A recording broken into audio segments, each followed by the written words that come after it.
Hello students. इस video में हम एक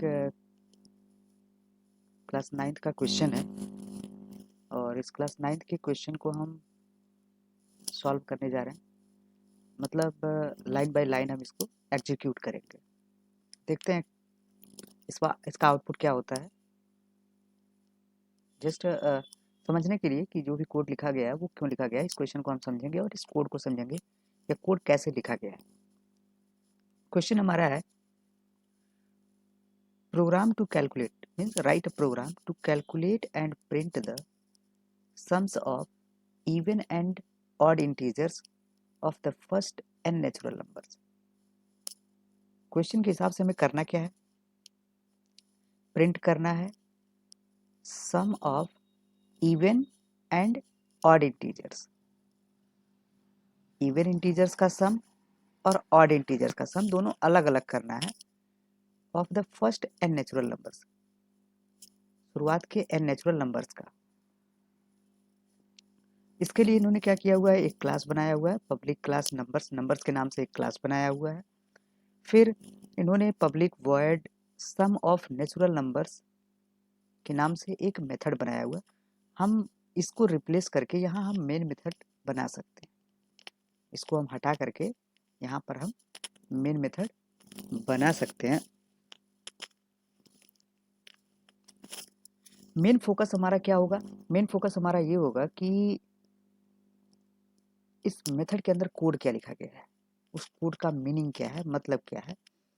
क्योंकि कोई भी मेथड बनाएंगे हम यही कोड इस्तेमाल करेंगे, दूसरा कोड हम इस्तेमाल नहीं करेंगे। इसी से हमें पता चल जाएगा कि सम ऑफ इवन नंबर्स और सम ऑफ ऑड नंबर्स क्या होंगे। तो इन्होंने जैसा कहा कि फर्स्ट n नेचुरल नंबर्स के जितने भी इवन नंबर्स हैं उनका सम अलग करना है और जितने ऑड नंबर्स हैं उनका सम अलग करना है। तो इन्होंने जो फंक्शन बनाया हुआ है, इस फंक्शन में इन्होंने एक आर्गुमेंट लिया हुआ है n के नाम से। मतलब ये हो गया कि n की एक कोई वैल्यू होगी, जैसे फर्स्ट n। अगर हमने बोला कि फर्स्ट 10 नेचुरल नंबर्स, तो फर्स्ट 10 नेचुरल नंबर्स का मतलब हो गया 1 से लेकर के 10 तक के नंबर्स में से हमें सम ऑफ इवन निकालना है। हम ऐसे एक एग्जांपल ले लें, मान लेते हैं हम बात कर रहे हैं कि n इक्वल टू सपोज 10 है, suppose that n equal to 10 है। तो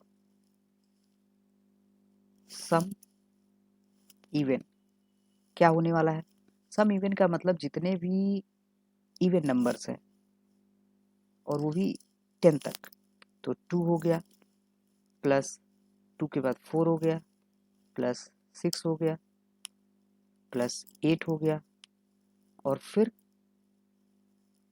प्लस 10 हो गया। इस तरीके से इसका जो भी रिजल्ट होगा, रिजल्ट कितना आने वाला है इसका ऐड करके देख लिया जाए। तो 10 और फिर 8 प्लस 2 10, ये भी हो गया 10 10 20 हो गया और 6 प्लस 4 मीन्स ये 30 आ रहा है। इसी तरीके से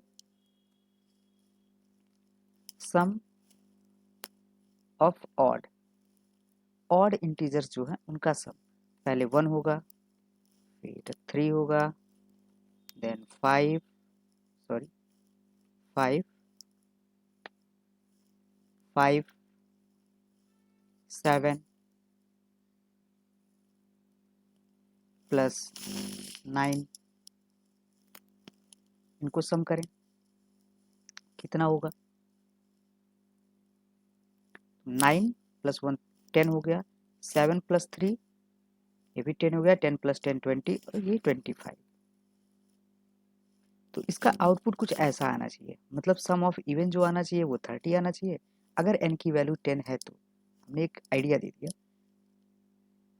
कि करना क्या है, ये हमें पता चल गया इस क्वेश्चन का जो मोटो था। अच्छा, इसके लिए जरूरत किसकी है, एक तो ये n हो गया जिसके अंदर कोई नंबर होगा, एक n हो गया, ठीक। अच्छा, n के अंदर 10 हो सकता है, 20 हो सकता है, 30 हो सकता है, 40 हो सकता है, कुछ भी हो सकता है। लेकिन हमें जब सम स्टोर करना होगा तो हमारे पास एक वेरिएबल चाहिए। सम ऑफ इवन स्टोर करने के लिए हमारे पास वेरिएबल चाहिए। सम ऑफ ऑड को रखने के लिए भी हमारे पास एक वेरिएबल चाहिए, और फर्स्ट n नेचुरल नंबर्स की ज़रूरत है। जैसे यहाँ 1 2 3 भाई 1 ऑड के साथ प्लस हुआ है, इवन है नंबर है तो सम इवन के साथ लगा हुआ है, इसके साथ ऐड किया गया है।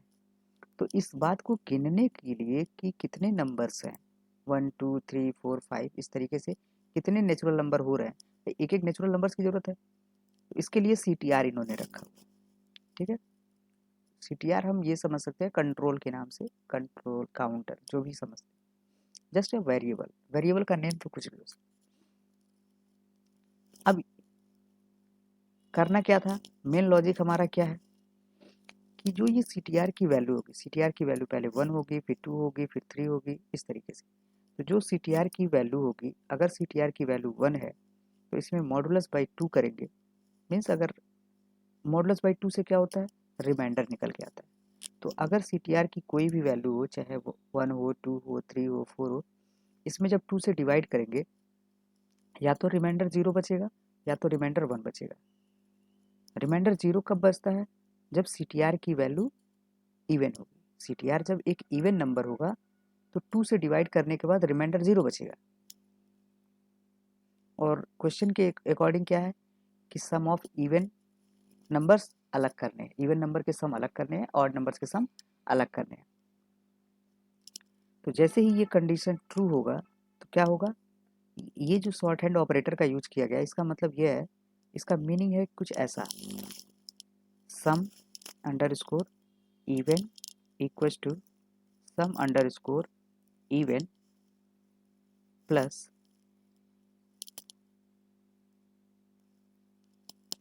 CTR। इसका मीनिंग ये है कि जो सम इवन की प्रीवियस वैल्यू होगी, मतलब कुछ नंबर्स को जोड़कर अगर रखे होंगे उसी में CTR को प्लस करेंगे, इसका मीनिंग यही है। ठीक है, ओके। अब देखते हैं, तो अगर CTR एक इवन नंबर होगा तो इसमें प्लस हो जाएगा सम अंडर स्कोर इवन में, और अगर सम हमारा सॉरी अगर CTR हमारा ऑड नंबर होगा तो ये इफ़ की कंडीशन फॉल्स होगी और CTR की वैल्यू जो है वो सम अंडर स्कोर ऑड में आकर के प्लस हो जाएगी। ये जो CTR प्लस प्लस लिखा हुआ है ये एल्स के बाहर है, इसका मतलब यह है कि CTR की वैल्यू एक एक बढ़ती रहेगी, और ऐसा कब तक होता रहेगा, जब तक कि CTR की value less than or equal to n है। मतलब इस CTR की वैल्यू 1 से स्टार्ट होगी, एक एक बढ़ती रहेगी, CTR प्लस प्लस लिखा है, एक एक बढ़ता रहेगा, और कब तक CTR की वैल्यू बढ़ती रहेगी, जब तक कि यह n के बराबर है। जैसे ही n से ज़्यादा होगा तो ये कंडीशन फॉल्स हो जाएगी। मतलब ये सेम काम, एक ही काम हमें बार बार करना है। CTR की वैल्यू कुछ होगी, उसको मॉडुलस बाई 2 करना है, जो रिजल्ट आएगा उसको 0 से कंपेयर कराना है, अगर दोनों बराबर हैं तो सम अंडर स्कोर इवन में उसको ऐड कर देना है CTR को, और अगर CTR मॉडुलस बाई 2 की वैल्यू 1 है तो सम अंडर स्कोर ऑड में ऐड कर देना है। ठीक है, इस तरीके से ये इसलिए लूप लिखा गया है। और जब ये लूप कंप्लीट हमारा होगा तो क्या होगा, हमें सम अंडर स्कोर इवन में एक नंबर मिल जाएगा, कुछ इस तरीके से ये काम करेगा, और यहाँ लास्ट में रिजल्ट 30 आएगा। अब इन्होंने जो लिया हुआ है, इन्होंने क्या लिखा हुआ है, ये n की वैल्यू 25 ली हुई है, ठीक है ना, यहाँ पे sum of even integers plus up to string है, स्ट्रिंग का ये कॉन्केटनेशन है, ये भी स्ट्रिंग है और ये भी स्ट्रिंग है, इन दोनों को आपस में प्लस ऑपरेटर से जोड़ा गया है, फिर प्लस, और ये n एक वेरिएबल है जो यहाँ से आ रहा है, ठीक है, इस मेथड का आर्गुमेंट है इज, और फिर सम अंडर स्कोर इवन ये भी एक वेरिएबल। तो जहाँ जहाँ ये 25 लिखा हुआ है ये n की वैल्यू प्रिंट हो रहा है, और सम अंडर स्कोर इवन की वैल्यू यहाँ प्रिंट हो रही है 156। जहाँ जहाँ वेरिएबल का यूज किया जा रहा है वहाँ पे उसकी वैल्यू डिस्प्ले हो रही है। ठीक है, तो sum of even integers up to 25 is 156 और sum of odd integers up to 25 is 169। हम लोगों ने अगर 10 पे रन कराया, अगर n की वैल्यू 10 होती तो कुछ ऐसा होता, तो हमें इसके प्रोग्राम को लिखना होता है। ठीक है, मेन चीज़ ये है कि हम प्रोग्राम को लिखें। यही प्रोग्राम हम लोग दूसरे तरीके से भी लिख सकते हैं अगर हम चाहें। तो हम किसी और भी तरीके से लिख सकते हैं, जैसे हम इतने कोड को अगर हटा दें, यहाँ से इतने कोड को अगर हम रिमूव करें, ये जो हमारा कोड लिखा गया है, सबसे ज़रूरी है कि हमें ये समझना कि जो भी लिखा गया है, जो भी कोड है, उसका मीनिंग क्या है, मेन मीनिंग होता है।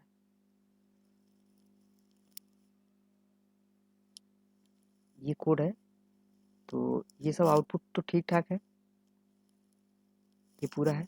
इसी को हम लोग थोड़ा सा रिप्लेस करने का कोशिश करेंगे। ये जितना हमने घेरा हुआ है, इसी के एवज में हम लिखेंगे, ठीक है। तो इसके लिए हम थोड़ा सा साइड में यहाँ जगह ले लेते हैं और यहीं पर हम राइट करेंगे। ये जो सेक्शन है इसको हम थोड़ा सा यहाँ से उठा करके ऊपर कर लेते हैं, हमें ज़रूरत अभी फ़िलहाल यहाँ नीचे नहीं है, तो यहीं पे राइट करते हैं। तो हम चाहें तो यहाँ पे लिख सकते हैं इस तरीके से, पब्लिक स्टैटिक वॉइड मेन, और थोड़ा सा इसको बड़ा कर लें,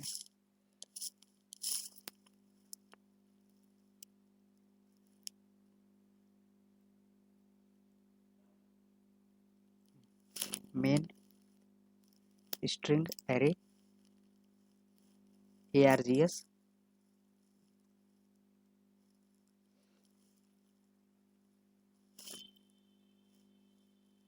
इसके अंदर हमें कोड क्या लिखना है, सॉरी,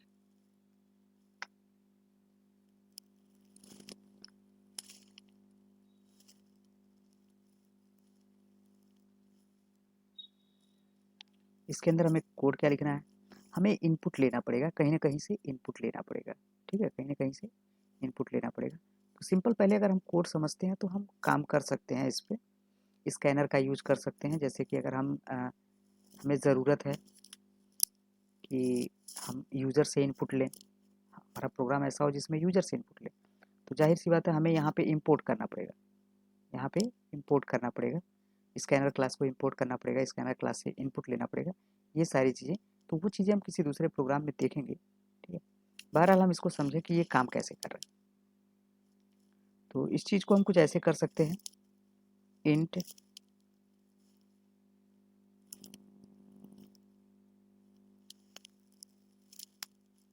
इंट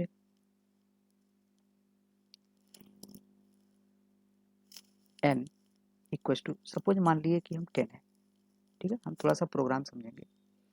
हमें कुछ वेरिएबल्स की ज़रूरत है, जैसे सम अंडर स्कोर इवन की ज़रूरत है, इक्वल टू 0, कॉमा, फिर सम अंडर स्कोर ऑड की ज़रूरत है, इसको भी इनिशियल हम 0 दे देंगे, कॉमा, और कॉमा नहीं, इसको सेमी कॉलन कर देते हैं। इसके बाद हमें क्या चाहिए, हमें चाहिए कि 1 से लेकर के n तक के नंबर्स, मतलब 10 तक के नंबर्स ऑटोमेटिकली 1 बाई 1 करके हमें मिलते रहें।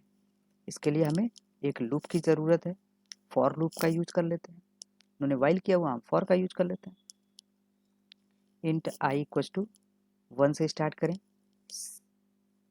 Semi colon I is less than or equal to कहाँ तक जाना चाहिए, n की वैल्यू तक, semicolon I plus plus.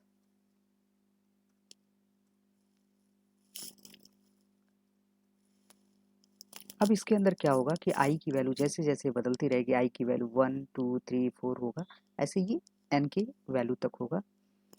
हमें क्या करना है, अगर इस i की वैल्यू हमें चेक करना है कि i की वैल्यू क्या है, इवन है या ऑड है, तो i की वैल्यू चेक करना है, तो i मॉडुलस बाई 2 करें, और अगर ये बराबर हो जाता है 0 के, मतलब अगर हम i में 2 से डिवाइड करें और उसका रिमाइंडर, मॉडुलस से रिमाइंडर कैलकुलेट होता है, अगर उसका रिमाइंडर 0 के बराबर है तो क्या होना चाहिए। अब इन्होंने प्रोग्राम में कर्ली ब्रेसेस का यूज नहीं किया है, लेकिन बिगिनर्स के लिए रिकमेंडेशन यही है कि वो यूज करें। तो हमें क्या करना है, जो आई है उस आई को हमें जोड़ देना है इवन सम में। क्यों, क्योंकि आई जो हमारा है वो एक इवन नंबर, अगर 2 से डिविजिबल है इसका मतलब इवन नंबर है। तो sum under score even equal to sum under score even plus i की वैल्यू। अगर यह कंडीशन फॉल्स हो जाता है, सपोज ये कंडीशन क्या हो जाता है, फॉल्स हो जाता है, तब हमें क्या करना चाहिए, तो हमें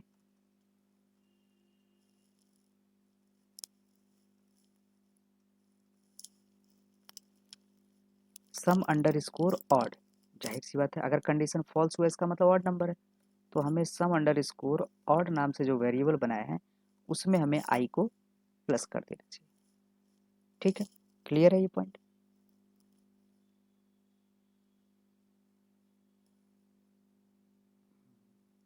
कुछ ज़्यादा लिख लिए लग रहा है। मेथड के अंदर का कोड यही है सब। ठीक है, अभी हम थोड़ा सा इसको हम व्यवस्थित करते हैं।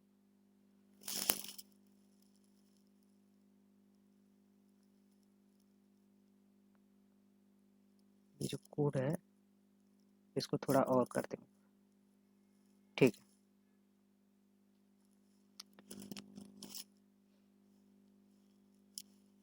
अब ये हम देख सकते हैं कि जो हमने यहाँ पे लूप चलाया ये सारी चीज़ लिख दी है, और ये पूरा कोड हमने किसकी जगह पर लिखा है, ये पूरा कोड हमने लिखा है इसके जगह पर। जो यहाँ पे दिख रहा है ये मेथड, मेथड यहाँ से लेकर के हमने यहाँ तक, ये यहाँ तक के लिए हमने ये कोड लिखा हुआ है। इसके एवज में हमने ये सारा कोड लिखा है कि हम इस मेथड को, जो public void sum of natural nums के नाम से, उसको हम मेन मेथड से रिप्लेस कर सकते हैं। ठीक है, ये इतना कोड हमने इससे रिप्लेस किया। वाइल को हम फॉर से लिख सकते हैं अगर हम कम्फर्ट हों।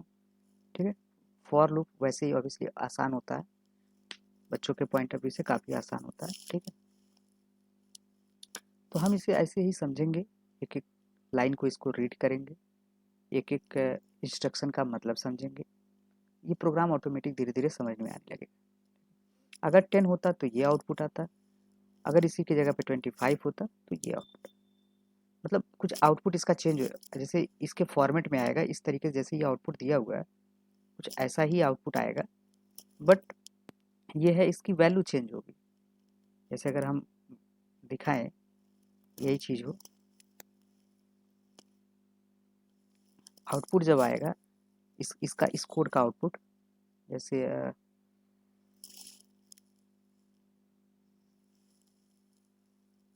अगर इस कोड को रन कराया जाए तो इसका जो आउटपुट आएगा वो कैसा आएगा, कुछ ऐसे बनेगा।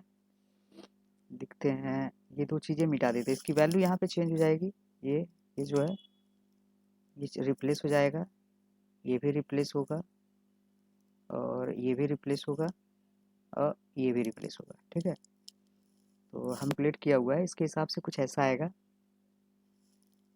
सम ऑफ इवन इंटीजर्स, कितने इंटीजर्स, एन की वैल्यू हमने 10 रखी हुई है तो यहाँ पे 10 आएगा, एंड सम इसकी वैल्यू 30 आएगी, और यहाँ पर 10 होगा और इसकी वैल्यू 25 आ रही है, 25। ठीक है, इस तरीके से ये इस कोड का आउटपुट है। तो आउटपुट में ज़्यादा फर्क नहीं है, सिर्फ बाई जाहिर सी बात है जो वेरिएबल यूज करेंगे उसी अकॉर्डिंग यहाँ पे वैल्यू आएगी। तो हमने एन की वैल्यू 10 यूज किया है तो 10 के बेसिस पर आंसर आया, इन्होंने 25 यूज किया तो 25 के बेसिस पर आया। ठीक है, चलिए ये प्रोग्राम समझ में आया होगा। नेक्स्ट वीडियो में हम एक और क्वेश्चन डिस्कस करेंगे, उसको थोड़ा सा हम और अच्छे तरीके से डिस्कस करेंगे। ठीक है।